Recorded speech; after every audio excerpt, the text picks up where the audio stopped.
تبھی یہ جو دعا ہے نا لا حول ولا قوت الا باللہ، یہ ہمیں کیوں مانگنے کا حکم ہے؟ لا حول کا مطلب گناہ سے بچنے کی طاقت، ولا قوت اور نیکی کرنے کی طاقت، الا باللہ وہ نہیں ہے مگر اللہ کی مدد کے ساتھ۔ تو یہ بھی جذبہ ہمیں سکھایا گیا ہے پیغمبروں کی تعلیمات میں کہ ہم اللہ سے توفیق مانگا کریں، اور توفیق مانگ کے اللہ پہ چھوڑ نہ دیں کہ بس اللہ ہی جو کچھ کرے گا، کرنا وہ خود سے محنت کرنی ہے لیکن نسبت اللہ کی طرف کرنی ہے۔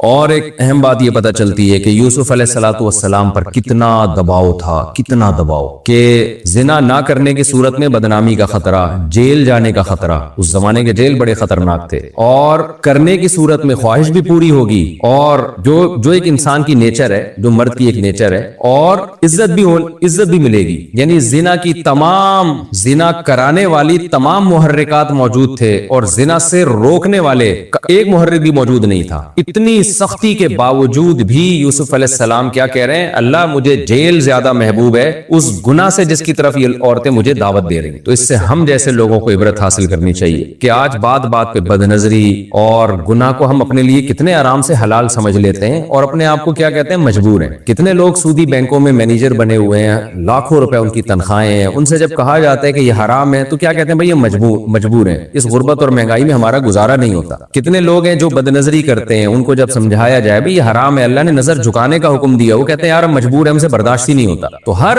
گناہ کو ہم نے حلال کر لیا ہے اپنے لیے، چھوٹی چھوٹی مجبوریاں پیش کر کے۔ مکس گیدرنگ ہے، ناچ گانا ہے شادی میں، جب منع کیا جاتا ہے بھائی شادی میں مت جاؤ، یہ ناجائز ہے، لوگ کیا کہتے ہیں یار ہم مجبور ہیں، رشتہ دار ہم سے ناراض ہو جائیں گے، مسائل کھڑے ہو جائیں گے ہمارے لیے۔ تو آج ہم نے معمولی اعذار کو، معمولی چھوٹی چھوٹی باتوں کو اتنا بڑا بنا لیا ہے، جیسے قرآن میں آتا ہے نا وَمِنَ النَّاسِ، لوگوں میں بعض ایسے ہیں سورہ عنکبوت میں کہ جو اللہ پر ایمان لے کر آتے ہیں اور جعل فتنۃ الناس کعذاب اللہ، اور جب ایمان اور عمل صالح پر ان کو تھوڑی سی آزمائش آتی ہے تو وہ اس کو اللہ کا عذاب سمجھنے لگتے ہیں، چھوٹی سی بات کو بھی رائی کا پہاڑ بنا دیتے ہیں وہ۔ تو اس لیے ہمیں یوسف علیہ السلام کے اس واقعے سے سبق حاصل کرنا چاہیے کہ یہ ہمارے اعذار عند اللہ مقبول نہیں ہے۔ یوسف علیہ السلام سے زیادہ کوئی اس وقت معذور نہیں تھا کہ جب عزت جانے کا بھی خطرہ اور جیل جانے کا خطرہ اور ذہنی دباؤ اتنا اور بھرپور جوانی ہے، اور پیغمبروں میں جو اللہ نے قوت رکھی ہوتی ہے وہ والی قوت ہے، ان تمام باتوں کے بارے میں اس کے سب کے باوجود وہ کہتے ہیں اللہ مجھے جیل زیادہ محبوب ہے۔ یہی ہمارا بھی جذبہ ہونا چاہیے، اور جب ہمارا گناہ سے بچنے کا یہ والا جذبہ ہوگا تو پھر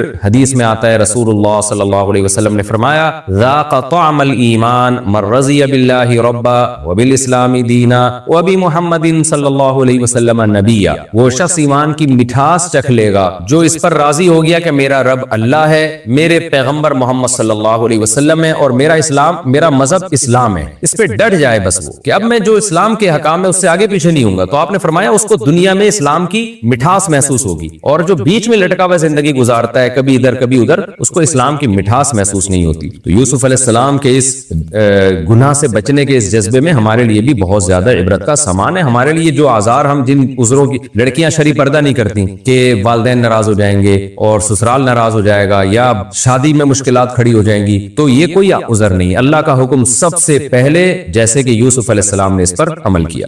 چوتھی بات ابھی یہ پتہ چلتی ہے کہ یوسف علیہ السلام گناہ سے بچنے کے لیے اپنی ذات پر اعتماد نہیں کر رہے، محض گناہ سے بچنے کی کوشش تو اتنی ہے کہ جیسے دروازوں کی طرف بھاگنا شروع کر دیا، اور یہاں بھی جب دباؤ ڈالا جا رہا ہے بچ رہے ہیں، لیکن دعائیں اللہ سے مانگ رہے ہیں، توفیق اللہ سے مانگ رہے ہیں تاکہ دل میں کبر پیدا نہ ہو، اور کیا کہہ رہے ہیں کہ اے اللہ جیل مجھے زیادہ محبوب ہے اس گناہ سے جس کی طرف مجھے دعوت دے رہی ہیں، وَإِلَّا تَصْرِفْ عَنِّي كَيْدَهُنَّ، اگر تو ان کی تدبیر کو مجھ سے دور نہیں کر دے گا تو میں ان کی طرف مائل ہو جاؤں گا۔ تو یوسف علیہ السلام اپنے بارے میں گویا عاجزی کا اظہار کر رہے ہیں کہ گویا میرے لیے مجھ میں تو گناہ سے بچنے کی طاقت نہیں ہے، حالانکہ پوری کوشش کر رہے ہیں بچنے کی، لیکن اعتراف کیا کر رہے ہیں؟ مجھ میں طاقت نہیں ہے، اللہ تو مجھے توفیق دے گا تو میں بچ سکتا ہوں ورنہ میں نہیں بچ سکتا۔ آج کیا ہو رہا ہے؟ آج نہ تو اللہ سے دعا مانگتے ہیں اور اپنے بارے میں یہ فرض کر کے بیٹھے ہوئے ہیں کہ میں تو بہت پاورفل ہوں، اور پھر گناہ سے بچنے کے اسباب بھی اختیار نہیں کر رہے ہوتے۔ یہ شریعت کا مزاج ہے کہ آپ گناہ سے بچنے کے لیے اپنی پوری طاقت استعمال کر لیں، اور جو فرائض واجبات ہیں اس کو پورا کرنے کے لیے پورے کانفیڈنس کے ساتھ پوری طاقت استعمال کریں، تمام اسباب اختیار کریں، لیکن نظر آپ اللہ پہ رکھیں، اللہ میرے بس میں جو تھا میں نے کیا، لیکن اگر تیری توفیق شامل حال نہیں ہوگی تو میں تو نالائق ہوں، میں تو کمزور ہوں۔ تبھی یہ جو دعا ہے نا لا حول ولا قوت الا باللہ، یہ ہمیں کیوں مانگنے کا حکم ہے؟ لا حول کا مطلب گناہ سے بچنے کی طاقت، ولا قوت اور نیکی کرنے کی طاقت، طاقت الا باللہ، وہ نہیں ہے مگر اللہ کی مدد کے ساتھ۔ تو یہ بھی جذبہ ہمیں سکھایا گیا ہے پیغمبروں کی تعلیمات میں کہ ہم اللہ سے توفیق مانگا کریں،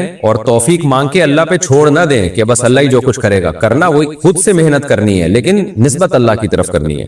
اور ایک اور نقطے کی بات یہ پتہ چلی کہ ثم بدا لهم من بعد ما رأوا الآیات لیسجننہ حتی حین، یوسف علیہ السلام گناہ سے بچے تو اس کے نتیجے میں جیل ملی ان کو۔ بعض دفعہ دنیا میں ایسا ہی ہوتا ہے کہ آپ شریعت پر عمل کرنا شروع کرتے ہو تو بجائے کامیابیوں کے ناکامیاں آنا شروع ہو جاتی ہیں۔ ایسے موقع پہ لوگوں کی چیخیں نکلتی ہیں کہ لو بھائی ہم تو اسلام پر آئے تھے، دین پر آئے تھے، بجائے اس کے کہ پریشانیاں ختم ہوتی، پریشانیاں تو اور بڑھنا شروع ہو گئی۔ تو ایسے موقع پہ ہمیں یہ سوچنا چاہیے کہ بھائی یہ پریشانی ایسے ہے جیسے یوسف کو جیل ملی تھی۔ تو یوسف علیہ السلام کو جیل جو ملی ہے تو اس میں اللہ نے آپ کو وہاں صبر کی بھی توفیق دی، اور وہ جیل پیش خیمہ بنی بہت بڑی ترقی کا۔ تو دین پر عمل کے نتیجے میں جب آزمائشیں آتی ہیں تو اللہ صبر کی بھی توفیق دیتا ہے اگر آپ صبر کرنا چاہو، اور پھر وہ آزمائشیں بہت بڑی ترقی کا ذریعہ بنتی ہیں۔ اگر ایسا ہونا شروع ہو جائے نا کہ ادھر دین پر عمل کیا ادھر پیسے آنا شروع ہو جائیں، عزت اور شہرت ملنا شروع ہو جائے، پھر تو ہر آدمی چلنا شروع کر دے۔ تو بعض دفعہ ایسے ہوتا ہے دین پر آنے کے نتیجے میں وقتی طور پر آزمائشیں آتی ہیں، تو ایسے موقع پہ یہ کہنا کہ یہ دیکھو اللہ تعالیٰ سے شکایتیں شروع کر دینا، یہ نیک لوگوں کا کام نہیں ہوتا۔ اور دوسری بات یہ بھی ہمیشہ ایسا نہیں ہوتا، بعض دفعہ آپ دین پہ چلنا شروع ہوتے ہو تو پھر کوئی آزمائش نہیں آتی بلکہ پریشانیاں فوری ختم ہونا شروع ہو جاتی ہیں۔ یہ بھی اللہ تعالیٰ بعض لوگوں کے ساتھ کرتے ہیں کہ آپ نے دین پر عمل کرنا شروع کیا، اللہ نے ترقی اور فتوحات کے دروازے کھول دیے۔ اور بعض دفعہ یہ بھی ہوتا ہے کہ وقتی طور پر آزمائشیں بڑھ جاتی ہیں۔ تو دونوں معاملات میں ہمیں مذہب کو تھامنا ہے، ہم نے دین سے پیچھے نہیں ہٹنا۔ اسلام میں الحمد سے لے کے والناس تک اللہ نے ہمیں دو طرح کے احکام دیے ہیں۔ ایک عقیدہ صحیح کر لو، عقیدہ توحید، مشرک کی کوئی عبادت قابل قبول نہیں ہے۔ اب جو مشرکین ہیں وہ کہتے ہیں اللہ ایسا معاذ اللہ ظالم کیوں ہیں کہ توحید پرست آدمی تھوڑی سی نیکی کرے اس کو اجر ملے گا، اور جو مشرک ہے وہ اتنے ساری دین کی خدمت، وہ انسانیت کی خدمت کرے کوئی اجر نہیں ہے۔ تو یہ کیا ہے بھائی؟ اللہ ظالم جب ہوتا ہے جب اللہ نے آپ کے پاس توحید کا آپشن نہ رکھا ہوتا۔ اللہ کہتا ہے شرک چھوڑ دو تو تمہاری ساری نیکیاں قبول، تو شرک تو آپ نے زبردستی اختیار کیا ہوا ہے نا۔ تو لوگ ہم پہ دباؤ ڈالتے ہیں کہ مشرک کو بھی جنتی، بھائی یہ جنت ہم نے نہیں بنائی، جہنم ہم نے نہیں بنائی، ہمارا کام ہے اللہ کی باتیں لوگوں تک پہنچا دینا۔ اللہ کہہ رہا ہے میں نے مشرک پر جنت کو حرام کر دیا ہے،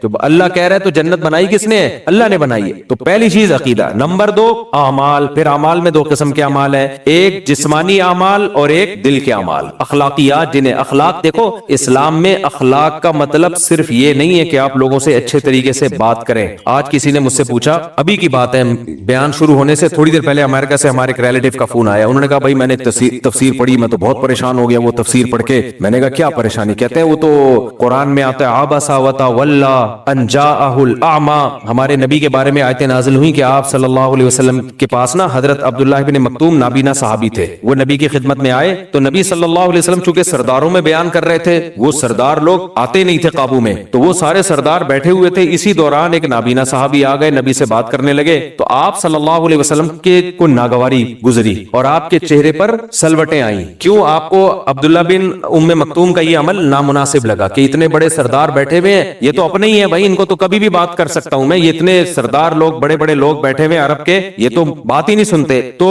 اس دوران عبداللہ بن مکتوم کیوں آ گئے؟ تو آپ صلی اللہ علیہ وسلم کو یہ اشکال ہوا، تو اس کی وجہ سے آپ صلی اللہ علیہ وسلم کے چہرے پہ لکیریں آئیں، سلوٹیں آئیں، اور آپ نے اپنے چہرے مبارک کو ایسے کر کے ناراضی سے پھیر لیا۔ تو قرآن میں نبی کو تنبیہ کی گئی کہ نا نا نا نا، یہ جو عرب کے سردار لوگ ہیں نا، یہ آپ کی بات سننا نہیں چاہتے، ان کو ہدایت حاصل کرنے کا شوق نہیں ہے، اور عبداللہ ابن ام مکتوم غریب بھی ہے، نابینا بھی، لیکن بھاگتے ہوئے دوڑتے ہوئے آ رہے ہیں۔ تو ٹھیک ہے، یہ سردار لوگوں پر محنت کرنے سے اسلام کو فائدہ تو ہوگا، کیونکہ سردار ایمان لے آئے تو سب ایمان لے آتے ہیں، تو ان میں وجہ ترجیح یہ ہے کہ یہ سردار ہیں، ان کے ایمان لانے سے پوری قوم ایمان لانے کا امکان بڑھ جائے گا، اور عبداللہ ابن ام مکتوم سردار نہیں ہے۔ لیکن ایک دوسری چیز ہے، ان میں طلب نہیں ہے، اور ان میں کیا ہے؟ وہ سیکھنا چاہتے ہیں یا سیکھنا چاہتے نہیں ہے۔ تو جو سیکھنا چاہتا ہے اس کو پہلے فوکس کیا جائے گا، جو سیکھنا نہیں چاہتا اس کو دوسرے نمبر پہ رکھا جائے گا۔ دیکھو ایک شخص میرے پاس آتا ہے اور وہ مسئلہ پوچھنا چاہتا ہے، مفتی صاحب مجھے ایک مسئلہ پوچھنا ہے کہ نماز میں یہ غلطی ہو جائے تو نماز ہو جائے گی کہ نہیں ہو جائے گی؟ اس کو میں نہیں بتا رہا اور اس کو بتا رہا ہوں جو پوچھ ہی نہیں رہا، اس کی نالج کو میں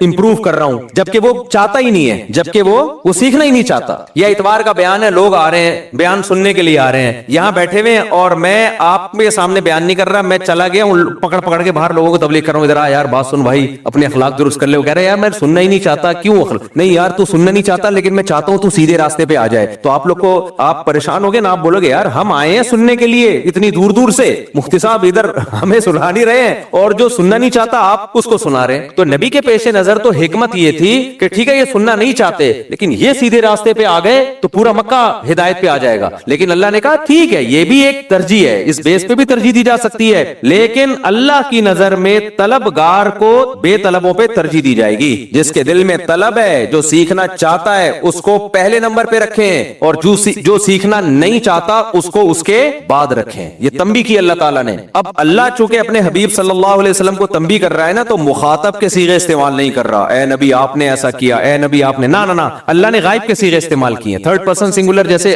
انگلش میں ہوتا ہے نا بھائی, ہم جب گرامر پڑھتے ہیں فرسٹ پرسن سنگولر, تھرڈ پر آج کل شاید اصطلاحات چینج ہو گئی ہو, ہی سنگولر کے لیے جو غائب ہو, تھرڈ پرسن کا مطلب جو غائب ہو, اور جو مخاطب ہو حاضر ہو اس کے لیے یو کا لفظ استعمال ہوتا ہے. تو اب خطاب تو نبی سے ہو رہا ہے لیکن اللہ نے ڈائریکٹ نبی کو خطاب کر کے یوں نہیں کہا کہ اے نبی آپ کی پیشانی پہ بل آئے, نہ اللہ نے فرمایا ان کی پیشانی پہ بل آ گئے اور انہوں نے اپنا چہرہ ایک نابینا سے پھیر دیا. تو اللہ تنبیہ بھی کر رہے ہیں لیکن نبی صلی اللہ علیہ وسلم سے محبت کا اظہار بھی کر رہے ہیں, کیونکہ محبوب کو ایسے ہی تک کی جاتی ہے. اب وہ مجھے کہنے لگے, جو ہمارے ریلیٹو جنہوں نے امریکہ سے بھی تھوڑی دیر بیان سے پہلے انہی کا فون تھا, کہنے لگے بھائی ایک تفسیر میں لکھا ہوا ہے یہ تو غلط ہے, یہ نبی کے بارے میں نہیں ہے, قرآن کی یہ آیتیں بالکل نبی کے بارے میں نہیں ہے, یہ تو فلاں معاذ اللہ فلاں کافر کے بارے میں ہے, کیونکہ نبی کے بارے میں تو قرآن کہتا ہے انک لعلی خلق عظیم, اے نبی آپ کے اخلاق سب سے اوپر. تو جب نبی کے اخلاق اوپر ہے تو نبی کے چہرے پہ بل کیسے آ سکتے ہیں, نبی صلی اللہ علیہ وسلم کسی سے اپنا چہرہ پھیر کیسے سکتے ہیں. تو میں نے ان کو کہا, میں نے کہا بھائی یہ اخلاق کے منافی نہیں ہے یہ چیز. جو بہت با اخلاق ہوتے ہیں ان کو بھی کبھی غصہ بھی آ سکتا ہے, کسی بات پہ ان کو ناگواری بھی ہو سکتی ہے. آپ کے نظر میں اخلاق کی ڈیفینیشن ہی غلط ہے تو اس کی بیس پہ تفسیر ہی پوری چینج کر دی. بھائی یہ کیا بات ہوئی یار, یہ تو سارے مفسرین حدیث سے یہ ثابت ہے یہ نبی مراد ہے اس سے. تو انک لعلی خلق عظیم کا مطلب یہ نہیں ہے کہ آپ کبھی غضبناک نہیں ہو سکتے, آپ کبھی کسی سے چہرہ نہیں پھیر سکتے. یہ اخلاق کا تو ہمارا بنایا ہوا تصور ہے. ہمارے نبی تو میدان جنگ میں تلوار لے کے بھی نکلے کہ نہیں نکلے ہیں بھائی, آپ تو میدان جنگ میں تلوار لے کے بھی نکلے, لڑائی کی ہے آپ نے میدان جنگ میں, اور آپ صلی اللہ علیہ وسلم نے شرعی حدود بھی نافذ کی ہیں, آپ غضبناک بھی ہوئے ہیں, آپ کے چہرہ انور غصے سے سرخ ہو جایا کرتا تھا جب آپ صلی اللہ علیہ وسلم کو غضب آتا. صحابی کہتے ہیں ایسا لگتا جیسے انار کے دانے نچوڑ دیے گئے ہوں. کسی نے آ کے آپ صلی اللہ علیہ وسلم پر اعتراض کیا نا کہ آپ نے معاذ اللہ ایک خارجی تھا, اس نے کہا آپ نے جو ہے وہ عدل نہیں کیا اس دفعہ مال غنیمت میں, تو آپ صلی اللہ علیہ وسلم کا چہرہ غضبناک, اور آپ نے فرمایا اگر پیغمبر عدل نہیں کرے تو کون عدل کرے گا بتاؤ. یعنی ایک طرف مجھے پیغمبر بھی کہہ رہے ہو. تو اس لیے اخلاق اپنے درست کرنے کا جو قرآن جس اخلاق کو فوکس کر رہا ہے وہ اخلاق جو اسلام نے سکھائے ہیں. اس میں غصے کے وقت غصہ, مسکراہٹ کے وقت مسکراہٹ. نبی نے فرمایا نا بچہ جب 7 سال کا ہو جائے نماز کا حکم دو, 10 سال میں بھی نہ پڑھے تو کیا مسکراؤ, نہ پھر اس پہ سختی کرو. تو ایسے موقع پہ باپ کا ڈانٹنا, چیخنا, چلانا, کوئی دیکھ لے بولے لو بھائی مفتی طارق مسعود کو تو ہم سمجھتے تھے بڑے با اخلاق اور ہر وقت اخلاق پہ رپورٹیں پیش کر رہے ہوتے ہیں اور لطیفے سنا کے ہنسا رہے ہوتے ہیں, آج تو دیکھو تیری ایسی کی چنگیز خان بنے ہوئے, یہ تو یہ کیسے اخلاق ہے, چیخ رہے ہیں. بھائی اس وقت نہ چیخنا کیا ہے جب اللہ کی حدود کی پامالی کی جا رہی ہو, توڑے جا رہے ہیں اللہ کے حدود کو. ہاں یہ نہیں کہ بلا وجہ کہ ہر وقت چنگیز خان بنا رہے. حدیث میں آتا ہے نبی جب گھر میں داخل ہوتے تھے مسکراتے چہرے کے ساتھ. آج کچھ لوگ گھر میں داخل باہر گٹر کے ڈھکن پہ بیٹھ کے لڑکوں لونے لپاڑوں کے ساتھ ہاں یہ ہنس رہے ہیں, گھر میں داخل ہوتے ہی بچے سہمنا شروع, بیگم بھی پریشان کیونکہ اس کو ایسا لگتا ہے چنگیز خان نے بغداد پہ دوبارہ اٹیک کر دیا ہے. تو یہ غلط ہے, لیکن کبھی کبھار جب آپ کو پتا ہے کہ ایک چیز غلط ہو رہی ہے اور میرے سختی کرنے سے وہ ٹھیک ہو سکتی ہے تو ایسے موقع پہ سختی کرنا, غصہ کرنا یہ بد اخلاقی نہیں ہے بلکہ کیا ہے اخلاق. بعض لوگ غیرت لیس ہوتے ہیں, ان کو غصہ ہی نہیں آ رہا ہوتا کسی بات پہ. جلدی سے بات کو سمیٹتا ہوں. اخلاق اپنے درست کرنا یہ باطنی عمل ہے. اخلاقیات میں کیا ہے حسد نہ ہو. اب اس کو تو لوگ اخلاق سمجھتے ہی نہیں ہے. کسی اور کی ترقی کو دیکھ کے آپ جل رہے ہو, کڑ رہے ہو, ٹینشن میں آ رہے ہو, یہ کیا ہو رہا ہے, تو اس کا مطلب آپ کے اخلاق اچھے بولو نہیں, ابھی آپ ٹھیک نہیں ہوئے ہو, ابھی آپ ٹھیک نہیں ہوا. دیکھنے میں آپ نماز پڑھ رہے ہوگے, تہجد پڑھ رہے ہوگے, اللہ کے سامنے دعائیں مانگ رہے ہوگے, عمرے کر رہے ہوگے, بڑا بانور چہرہ ہوگا, آپ کی خوبصورت داڑھی ہوگی, بغیر کریم کے ایسا لگ رہا ہوگا کریمیں لگائی ہوئی ہیں آپ نے,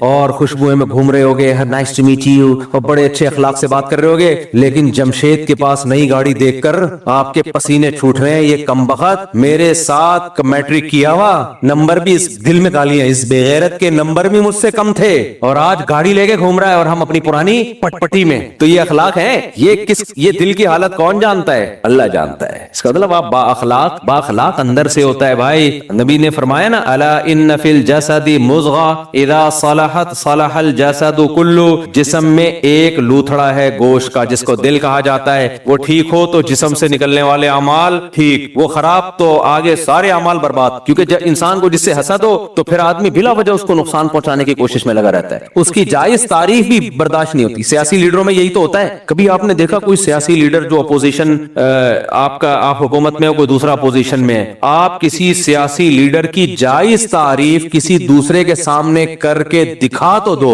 جو جائز تعریف ہو. نا ویسی اس نے یہ بیوقوف بنانے کے لیے کر رہا تھا. آپ کو جب کسی سے بوجھ ہو جاتا ہے نا تو اس کے ہر اچھے کام میں کیڑے نکالے جاتے ہیں. اب یہ کیا بتاؤں یار، میرے پاس ایک صاحب آئے مجھے کہنے لگے تو حکومت کے چند پالیسیوں کے بارے میں نا، تو میں نے کہا یہ والی پالیسی بہت اچھی ہے، باقی تو میں حکومت سے بہت ساری چیزوں میں اختلاف کرتا ہوں، یہ کام خاندانی ہو رہا ہے. اور پھر میں نے اس کے ثبوت پیش کیے. میں نے کہا دیکھو یہ ہو گیا. کہتے ہیں اصل میں یہ کام تو کیے لیکن یہ صرف حکومت نے لوگوں کو بیوقوف بنانے کے لیے کیے. میں نے کہا یار اللہ کے بندے ہو، اگر کوئی اچھا کام کر رہا ہے، حالانکہ مجھ سے بڑا کوئی تنقید کرنے والا شاید کبھی خوشبو لگا کے آئے نا، تو جو تنقیدی کام ہے ممبر پہ بیان کرنے کے نہیں ہوتے، نجی محفلوں میں تو آدمی سب کچھ بولتا ہے. تو میں نے کہا یہ والا کام ٹائٹ کر دیا. کہہ رہے نہیں، اصل میں یہ کام ٹائٹ کیا لوگوں کو بیوقوف بنانے کے لیے تاکہ لوگ سمجھیں کہ ہم اچھے ہیں. میں نے کہا یار یہی اگر تمہارا لیڈر کر رہا ہوتا تو یہ تعویل کرتے کہ بیوقوف بنانے کے لیے. اپنے والے کے بارے میں جتنی باتیں وہ سب اخلاص پر مبنی تھی، دل کی عطا گہرائیوں سے اس نے قوم کی خدمت. اور مخالف پارٹی میں کوئی اچھا کام ہے تو پبلک کو یا تو واضح قرائن ہو تو سب ٹھیک ہے مان لیں گے. تو یہ ہر جگہ ہی چل رہا ہے میرے بھائی. وہ ایک میں اکثر واقعہ سناتا ہوں، ایک خاتون سے ایک پڑوسن ملنے کے لیے آئی، بہن تمہاری بیٹی کی شادی ہوئی ہے، داماد کیسا ملا تمہیں؟ یہ چل رہا ہے سیاسی لیڈروں میں آج کل. بالکل یہ صحیح عکاسی کی ہے سوسائٹی کی. بیٹا تمہیں باجی یا بہن تمہیں داماد کیسا ملا؟ اتنا اچھا داماد ہے بہن، کیا بتاؤں، میری بیٹی 12 بجے تک پڑی ہوئی سوتی رہتی ہے، کچھ بھی نہیں کہتا اس کو. اب تو کراچی میں سب ہی 12 بجے تک الحمدللہ، اب لطیفہ ہی کینسل ہو گیا. اب کراچی والے کہیں گے تو صحیح ہے نا، 12 بجے صبح اڑ جاتی ہے. لوگ تو 2 بجے کراچی میں اٹھ کے ناشتہ کر رہے ہیں. ہمارے ایک دوست کو میں نے فون کیا دوپہر 2 بجے، میں نے کہا آ جاؤ، جانا کہہ رہے میں بھی ناشتہ کر رہا ہوں. میں نے کہا جلدی نہیں ہو گیا کچھ اتنی جلدی ناشتہ؟ ڈاکٹر صحت کے خلاف ہے بھائی، تھوڑا لیٹ کرنا چاہیے ناشتہ. تو 12 بجے تک میری بیٹی سو کے اٹھتی ہے، میرا داماد اس کو کچھ بھی، بالکل اس کی مرضی کی لائف دی ہوئی ہے اس نے. اچھا بہن تمہیں بہو بھی ملی ہے، سنا ہے اسی دن تمہارے بیٹے کی بھی شادی تھی، بہو کیسی ہے؟ سی کمبخت 12 بجے سے پہلے اٹھتی نہیں ہے سو کے، بنوس 12 بجے تک پڑی رہتی ہے. اور میرا بیٹا بھی جورو کا غلام بن چکا ہے، اسی کے چرنوں میں بیٹھا رہتا ہے. میں کہتا ہوں اس کو اٹھائے، 12 بج گئے. آپ اس کو لطیفہ سمجھ رہے ہو لیکن ہم سب کی زندگیاں اسی اصول پہ گزرتی ہیں، سمجھتے ہو؟ جس سے دشمنی اس کی ہر اچھائی بری، جس سے دوستی اس کی ہر برائی اچھی. تو یہ خرابی باہر کی نہیں ہے، یہ اصل میں ٹیکنیکل فالٹ کہاں کا ہے؟ گاڑی میں آواز آ رہی ہوتی ہے نا، آپ کوئی بیوقوف آواز کو بند کرنے کی کوشش کرے تو ایسے الارم، آپ گھڑی کا الارم بج رہا ہو اور آپ الارم کے اوپر بیٹھ جاؤ، الارم بند ہوگا؟ تکیہ رکھ دو بند ہوگا بھائی، اس کا بٹن آف کرنا پڑے گا، جہاں سے بج رہے وہاں سے ٹھیک کرو اس کو. تو ایسے ہی میرے بھائی یہ جو برائیاں ہو رہی ہیں نا، وہ والا اس کی ہر اچھائی بھی بری اور اس کی ہر برائی بھی، اپنے والے کی ہر برائی بھی اچھی، یہ اندر کا ٹیکنیکل فالٹ ہے. اب گاڑی بج رہی ہے تو میکینک کیا کہتا ہے؟ بھائی آواز آ کہاں سے رہی ہے؟ اب میکینک نے کہا بج رہی ہے تو آپ کیا کرو، بجائے اس کی آواز ہے نا، آواز وہ آپ کے کانوں میں اس نے وہ لگا دیا، اب نہیں بج رہی. چیک کریں کیا کہتے ہیں، ایئرپورٹ کہتے ہیں اس کو میرا خیال ہے. میں جب سوتا ہوں نا، آپ عجیب میرے سونے کا منظر ہے، میرے ساتھ دوست بہت حیران ہوتے ہیں، میں 2 پنکھے چلاتا ہوں سونے سے پہلے. کینیڈا سے میں ایک مشین لے کر آیا. ہوتا یہ تھا کہ کینیڈا وغیرہ تو سرد ممالک ہیں، جاپان بھی ٹھنڈا ملک ہے، پنکھے نہیں چل رہے ہوتے. اب پنکھے نہ چلنے سے ہوتا یہ ہے کہ ہم جب سو رہے ہیں تو آواز آ رہی ہے. اب میرے ساتھ دوست سو رہا ہے، اس کو خراٹے لے رہا ہے. اب میں اگر میزبان سے بولوں مجھے الگ کمرہ لے کے دو، ان کا خرچہ بلا وجہ کا ڈبل. 2 بندے ہیں تو یار ایک ادھر سوئے گا ایک ادھر سوئے گا، اس بیڈ پہ سوئے گا، وہ خراٹے لے رہا ہے. اتنی بڑی ٹینشن میرے لیے سفروں میں، کوئی خراٹے لے رہا ہے، کوئی دیر سے سو رہا ہے، اس کو نیند نہیں آ رہی. جاپان میں جن کے گھر میں ٹھہرا تھا ان کو میں نے کہا ہوٹل چھوڑو یار، آپ کے گھر میں یہ کمرہ دے دو. اب میں وہاں ہوں تو ان کے بچوں کی آواز، تو مجھے نیند ہی نہیں آ رہی، میرے مسائل کھڑے ہو گئے. اس کا ایک ٹیکنیکل حل نکالا میں نے. پھر ہم سفر میں اکٹھے گئے، ہمارے کچھ دوست تھے KPK وغیرہ 2-4 سال پہلے، تو ہمارے ایک پٹھان دوست ہے، میرے بڑے جگری دوست ہیں، انہوں نے مجھے حل بتایا. میں نے کہا کیا حل ہے؟ انہوں نے کہا کہ YouTube پہ پنکھا چلانے کی ویڈیو لگا دو. میں جہاں جاتا تھا نا تیز پنکھا چلاتا تھا، سردی ہے تو کمبل لے کے سو جاتا تھا، پنکھے کی آواز میں بہت ساری آوازیں دب جاتی ہیں. تو میں نے کہا یہاں تو پنکھا بھی نہیں ہے. انہوں نے کہا YouTube پہ پنکھا چلاؤ. YouTube پہ میں گیا تو بہت سارے پنکھوں کی آوازیں ہیں، بالکل وہی آواز ہوتی ہے جو ہمارے پنکھے کی. میں نے کہا یار دماغ تو یہ کہے گا کہ یہ اوریجنل نہیں ہے پنکھا،